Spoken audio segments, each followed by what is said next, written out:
সিস্টেমগুলো যাতে সবচেয়ে উপরে সবগুলো যে উপরে ফেলা হয়, আমরা এই দাবিগুলো করেছিলাম। এবং আমাদের দাবি থাকবে যারা প্রকৃত অপরাধী তারা একজন অপরাধী যাতে ছাড় না পায়, কোনো নিরপরাধ ব্যক্তি যাতে আইনের আওতায় না আসে, হয়রানি না।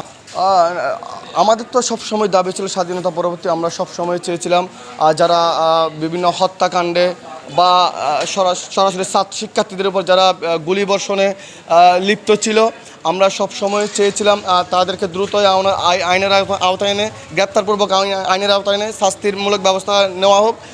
তো সেই প্রেক্ষিতে আপনারা দেখেছেন আজকে একজনকে গ্রেপ্তার করা হয়েছে। এবং ধরতে গেলে কক্সবাজারের আন্দোলন পরবর্তী কোনো একজন শীর্ষ রাজনৈতিক দলের ব্যক্তিকে গ্রেপ্তার করা হয়েছে। আমরা বিষয়টা রাজনৈতিক দলভাবে যাচ্ছি না, আমি যাচ্ছি একজন অপরাধী সে যেই হোক সে অপরাধী।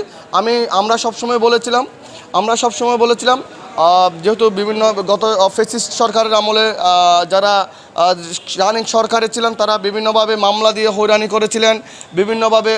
করেছিলেন এবং ইভেন দো যারা আমরা ছাত্র আন্দোলনে যারা জড়িত ছিলাম বিভিন্ন নানান মিথ্যা ভিত্তিহীন মামলা দিয়ে হয়রানি করেছিলেন। আমরা এই দাবিটাও তুলেছিলাম যাতে কোনো নিরপরাধ ব্যক্তিকে যাতে আইনের আওতায় আনা না হয়।